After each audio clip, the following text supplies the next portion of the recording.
수요일 새벽에 오신 우리 성도님들을 환영합니다. 축복합니다. 우리 서로 인사하시겠습니다. 할렐루야, 반갑습니다.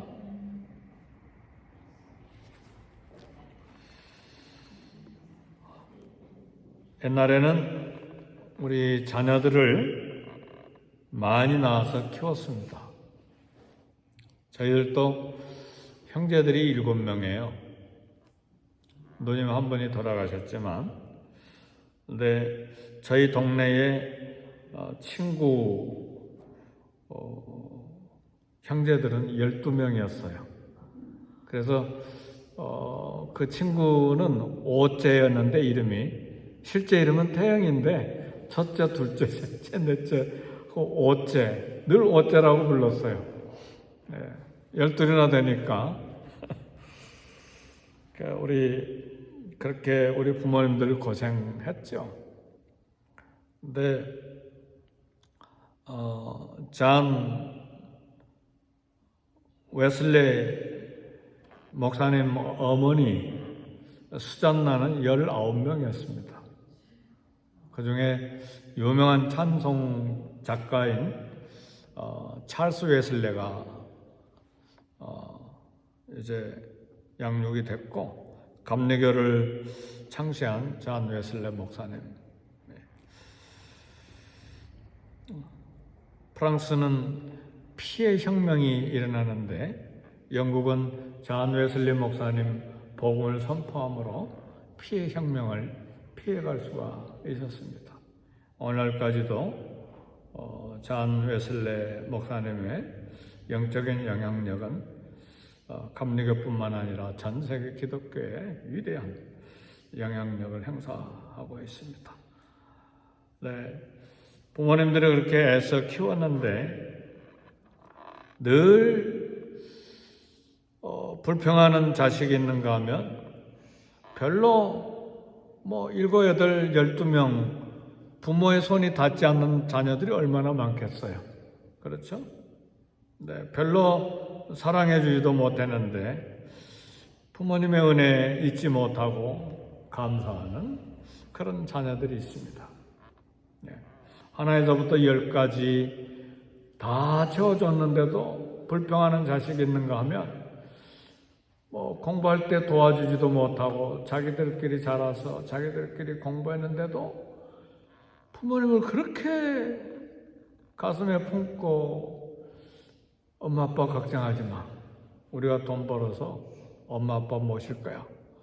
그런 참 은혜에 감사하는 자녀들도 있어요. 신기하죠? 오늘 저와 여러분들은 은혜에 감사하는 하나님의 자녀가 되기를 주의 이름으로 축복합니다.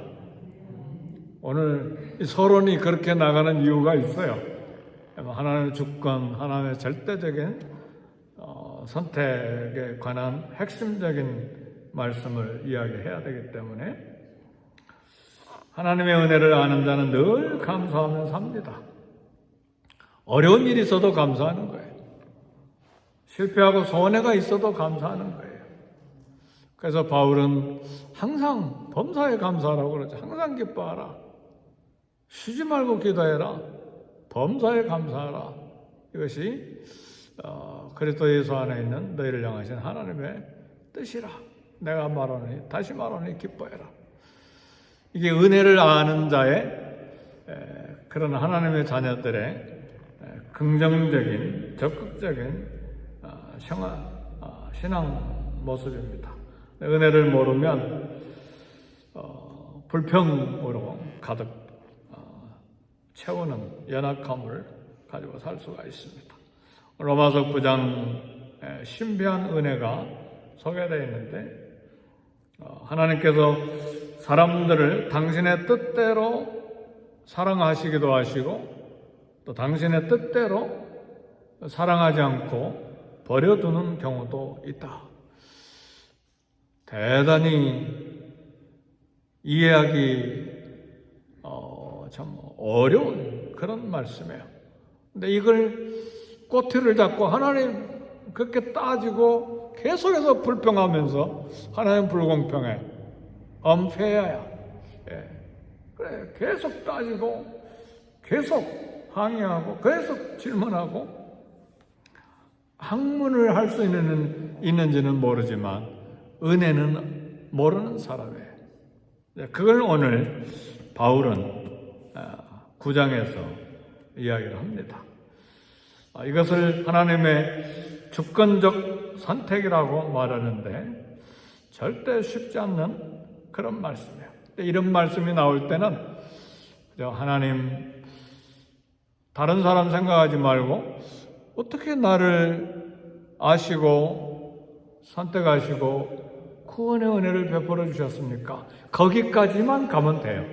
아멘, 할렐루야. 하나님 말씀이 이 말씀하는 데까지만 가면 되는데 우리가 하나님처럼 하나님을 판단하고 하나님을 분석하고 하나님을 이렇게 내 조그만 몇 그램 안 되는 두뇌 가지고 막 따지고 창조주의 이치에 서가지고 막 불평을 만들어 놓고 그게 대단한 학문을 하고 대단한 지혜인 자처럼 그렇게 하는 건 어리석다. 그래서 그 참 신학의 천재인 켈빈 선생님도 하나님 말씀하는 데까지만 생각해라. 너희들이 할 일이다. 우리는 하나님 모르잖아요.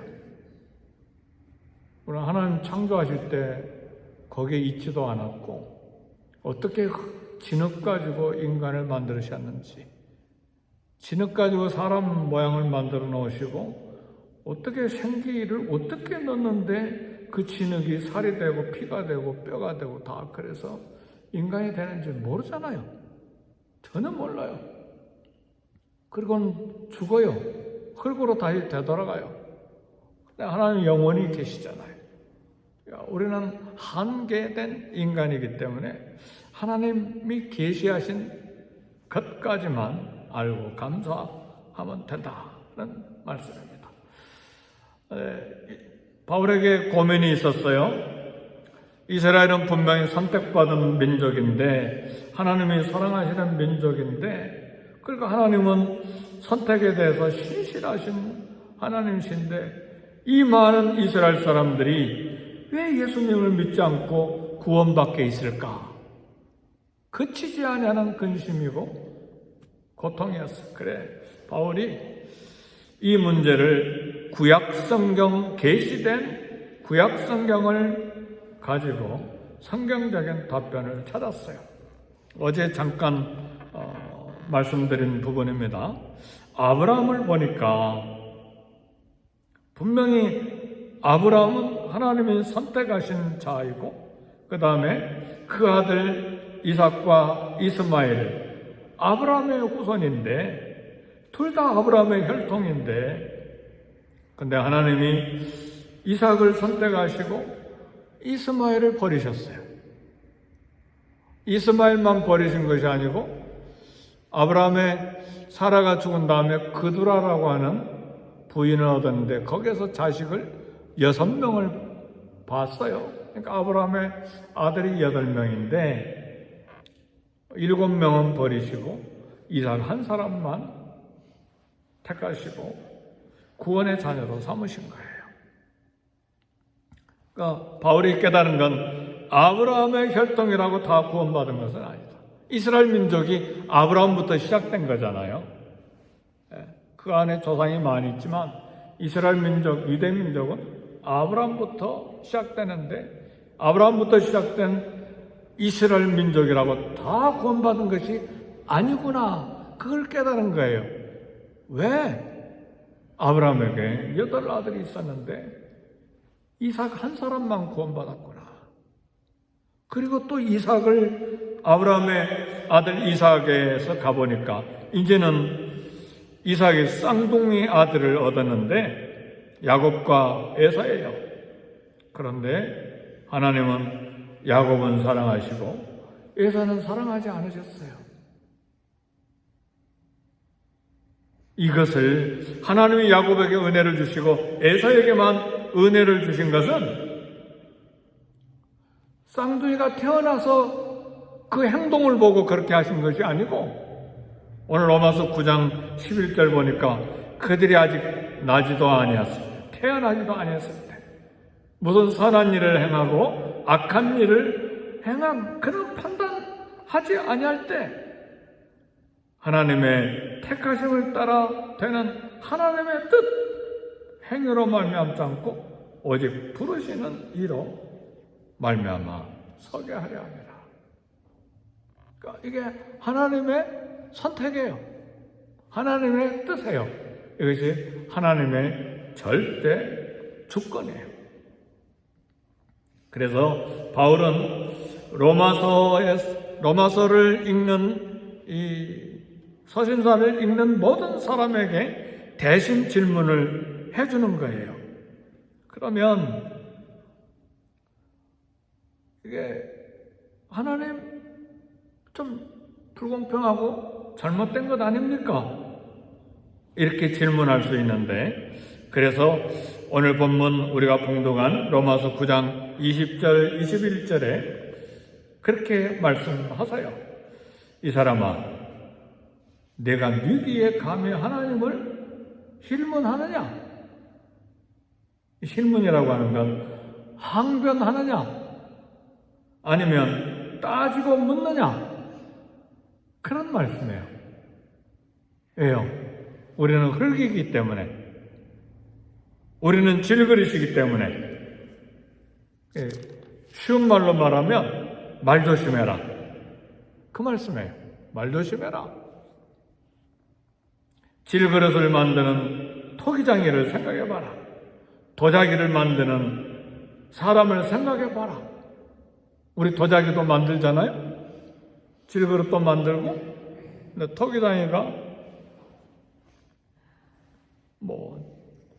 좋은 그릇도 만들고, 천한 그릇도 만들고, 왕의 밥상에 올라갈 그릇도 만들고, 화장실 변기도 만들고, 그게 도자기를 만들고 질그릇을 만드는 이 토기장의 주권이잖아요. 하나님이 주권자이시라 그 말이에요. 너희들은 진흙이고 질그릇이고 나는 창조주 하나님이시다. 그걸 인정하십니까? 그게 믿음입니다. 파리처럼 하루살이처럼 잠깐 태어났다가 사라져가는 이 썩어져 죽는 인간, 더구나 불순종해서 진노받고 영원히 심판받아야 될 인간, 이 하나님 힐문하고 항변하고 따지고 그럴 수 없느니라예요. 그럴 수 없느니라. 욥기에 보면 그게 나와요. 욥이 나는 아무리 생각해도 지은 죄가 없는데 왜 내가 고난을 받아야 됩니까? 그럼 욥기 막 얼마나 길게 친구들하고 쟁변합니까? 하나님 뭡니까? 네, 하나님 마지막 답변이 뭐냐면 왜 고난을 받았는지 답변 안 하세요. 그리고 창조주 하나님에 대해서 쫙 이야기를 하세요. 그게 무슨 이야기냐면 너는 질문할 자격도 없다예요. 나는 창조주 하나님이죠. 그리고 창조주 하나님으로서 어떻게 온 세상을 창조하셨는지 쭉 이야기하세요. 네, 욥은 거기에 대해서 회개하죠. 제가 잘못했습니다. 욥이 누구기에 창조주 하나님께 의문을 제기하고 반문하느냐? 하나님은 절대 주권을 가지시고 긍휼히 여기기도 하시고 내버려 두시기도 하십니다. 하나님 당신이 원하시는 사람 무조건적으로 선택하시고 그 덕분에 우리가 하나님의 자녀로 부름을 받았는데 그것이 은혜이다. 사도 바울은 여기까지 생각하면 된다. 그런 말씀을 하시는 거예요. 선택의 교리는 신비합니다. 그래서 켈빈이 5가지 개혁신학의 굉장한 교리를 정리했는데 전적인 타락, 그 다음에 무조건적인 선택이 있는데 조건 없이 선택하신 거예요. 조건을 가지고 선택하신 것이 아니라 무조건적인 선택을 하셨어요. 그리고 우리를 아시고 정하시고 자녀로 부르시는데 불가항력적인 은혜라고 그랬어요. 거부할 수 없는 하나님의 은혜라고 그랬어요. 이것이 하나님의 지혜입니다. 창조주 하나님의 은혜예요. 그래서 우리의 자신은 하나님 앞에 무조건 복종하고 그 은혜를 찬양하는 거예요. 페루에 가면 유명한 그 성당 이름 잘 기억이 안 나는데 프란체스코 성당인지 리마에 큰 성당이 있는데 그 지하에 가면 해골이 수천 수만 개가 있는데 머리는 머리대로 모아놓고 뼈대로 있는데 제가 거기서 느낀 건 그 수만 수십만 이 해골들이 살아있을 때는 그 자존심 부리고 막 나는 부자고 나는 박사고 막 얼마나 그랬겠어요. 그죠? 근데 보니까 주먹만한 해골에 모두가 다 흙으로 돌아가는데 먼지로 돌아가는 중이에요. 그 조그만 주먹만한 해골이 하나가 아니라 수만 수십만 개가 있어요. 인간이 저거구나. 근데 무슨 자존심, 무슨 욕심, 무슨 명예, 무슨 자기 생각의 위대함, 권리 찾고 아무것도 안 해요. 인간. 다 흙으로 가는 거예요. 그래서요, 우리의 자세는 하나님 앞에 무조건 복종하는 거예요. 하나님의 은혜 찬양하는 거예요. 창세전에 어떻게 하나님이 나를 하나님의 자녀로 미리 하시고 어떻게 미리 나를 정하시고 하나님의 자녀로 부르시고 그리고 죄를 용서하시고 의롭다 하시고 왜 나를 하나님의 은혜예요. 하나님의 뜻이에요. 왜 그러셨을까? 에베소서 1장 5절에서 말합니다. 그 기쁘신 뜻대로. 그 이후에는 아무것도 없어요. 그 기쁘신 뜻대로.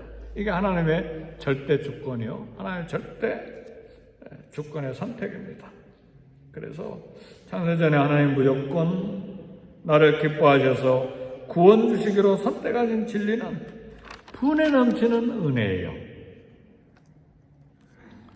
나보다 깨끗한 사람이 이 땅에 얼마나 많아요.